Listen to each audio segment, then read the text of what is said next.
자, 이제 교재를 보도록 하겠습니다. 페이지 135페이지부터 볼게요. 자, 뻗침의 신경생리적, 신경생리학적 기초. 뻗침 반사에 있어서 근육 방추와 골지 임주 기관은 중요한 기계적 수용기이다. 그렇죠. 이 두 수용기는 근육의 길이 변화에 매우 예민하다. 길이 변화에 매우 예민하다는 의미는 근육이 스트레칭 될 때라고 의미를 받아들이면 되겠어요. 근육이 뻗침될 때, 스트레칭 될 때, 신장될 때, 즉 감각 자극을 척수에 보낸다. 이후 자극은 근육으로 다시 되돌아가는데 이때 근육은 반사적으로 수축하게 되고 이에 따라 뻗침은 저항받게 된다. 스트레칭이 저항받게 된다. 이 말이 무슨 말이죠? 스트레칭 되는 걸 저항시킨다. 스트레칭이 되지 않게 막아주는 거죠. 어떻게? 근육이 수축되면 스트레칭이 덜 되게 되죠. 그러니까 근육을 수축하게 만드는 기전이 요 뻗침에 대한 반응이다 라고 생각을 하면 되겠습니다. 자, 한번 복습을 다시 해보도록 합시다. 자, 근육이 뻗침이 되면 즉시 감각 자극을 척수에 보낸다라고 하는데 이 감각 자극은 어떤 거가 있죠? 두 가지 감각 자극 뭐라 그랬죠? 첫 번째는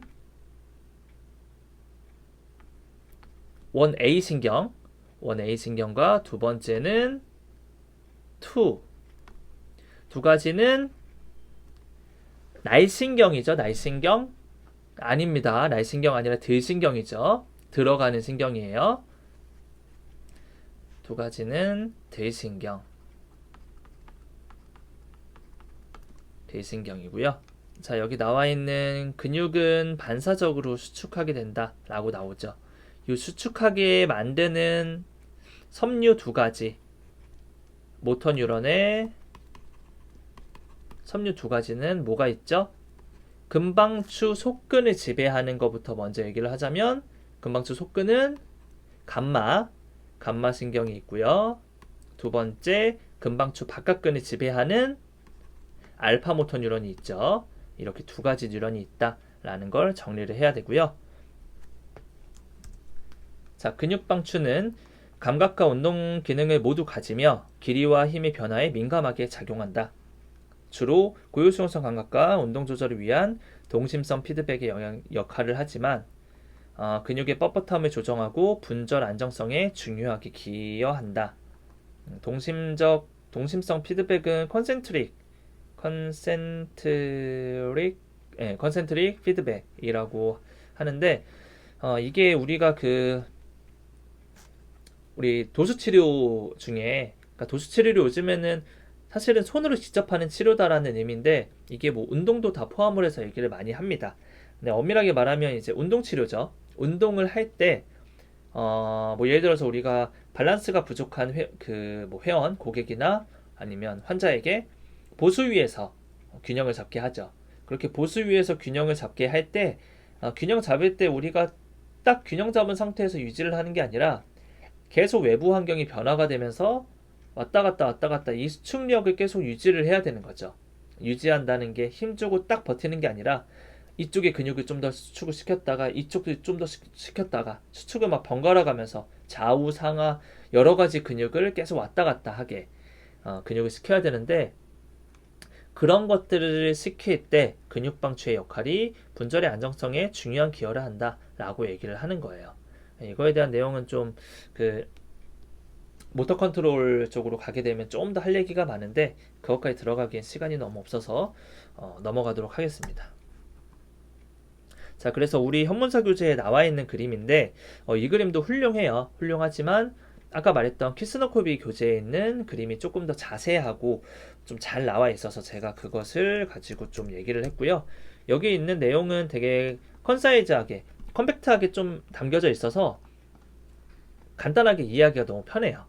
자, 볼게요. 근방추 바깥 섬유는 이렇게 되어 있고 아까 말한 대로 근방추 속근은 이렇게 안쪽에 분포가 되어 있고요. 이 근방추 바깥 섬유에는 알파 운동 신경 종말, 빨간 색깔로 되어 있는 얘가 알파 운동 신경, 알파 모터 뉴런을 얘기를 하는 거고요. 이 근방추 안쪽에 있는 여기에 아까 얘기했던 감마 운동 신경이 이제 지배를 해서 운동을 시키는 거고, 이제 금방추 대신경을 한번 봅시다. 대신경은 자 파란 색깔로 쭉 이렇게 들어가게 되면 이렇게 척수 부분에서 만나서 이렇게 나오게 되는데, 좀 자세히 설명하면 좋겠지만 나중에 여러분들이 정지시켜 놓고 한번 자세히 좀 봐보세요. 빨간 색깔은 이제 그 근육으로 가게 되는 거예요. 예를 들자면 지금 여기 나와 있는 것처럼 바이셉스 브라키, 위팔 두갈래근이 이제 신장 반사가 일어났다고 가정을 하자면, 신장 반사가 일어나게 만든 이 위팔 두갈래근에 운동신경은 쭉 가게 해서 수축해 하고 이제 신경 지배를 하고 있는 거고요. 빨간 색깔은 아까 얘기한 대로 빨간 색깔은 알파 근육 방출하는 거는 또 이거 빨간 색깔로 표현을 했네요. 자, 감마가 빨간색입니다. 빨간색이 감마 운동 신경이고요.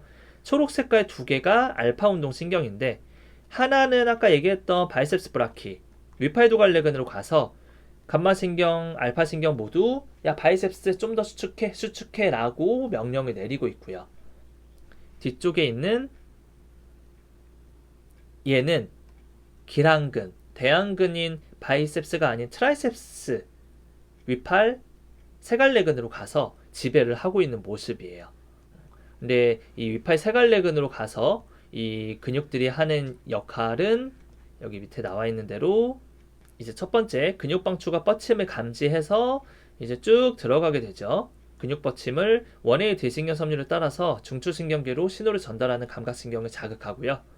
감각신경 세포는 알파 운동 신경과 연접하고, 감각신경 세포가 이렇게 들어가서 알파 운동 신경 세포와 이제 연접을 하고요.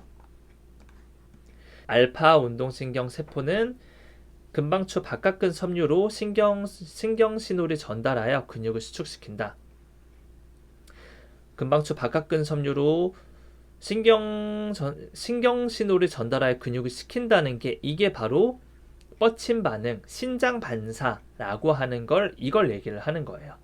결국 근육을 수축시키는 게 뻗침 반응, 신장 반사라고 얘기를 하는 거고요. 마지막으로 이제 바이셉스 4번은 이렇게 가서 수축을 하게 만드는 거고, 5번은 이쪽으로 사이신경세포라고 하는 것이 중간에 개입을 해서 이렇게 가게 만드는 건데, 사이신경세포는 대한근에 알파 운동신경세포와 연접해서 근육 수축을 억제한다. 이거를 상반 억제, 레시프로칼 이니비션이라고 얘기를 합니다. 여러분들 특히나 신경계 병원에 가게 되면 이 용어에 대해서 굉장히 많이 들을 거예요. 상반 억제라는 것은 레시프로칼 인히비션 이라는 용어를 굉장히 많이 얘기합니다. 레시프로칼 이니비션 이런 용어를 많이 듣는데, 자 우선은 이거를 좀 예시를 드릴게요. 제가 무거운 물건을 들었어요. 무거운 물건을 딱 들고 있는데 이게 요걸로 이게 엄청 무거운 돌덩이라고 가정을 할게요.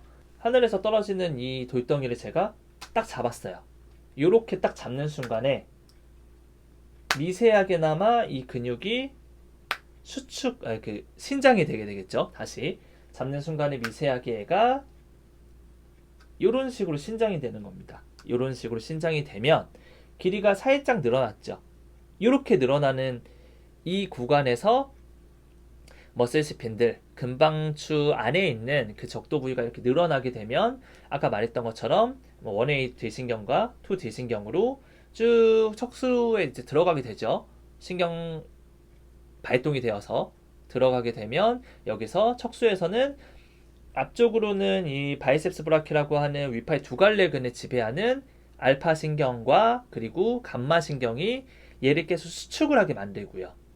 야 늘어나면 안 되지, 너 지금 들려 그랬잖아, 더 들어, 들 수 있어, 들어 라고 계속 반사가 일어나는 것이 아까 얘기했던 이제 신장 반사라고 얘기를 할 수 있는 거고요.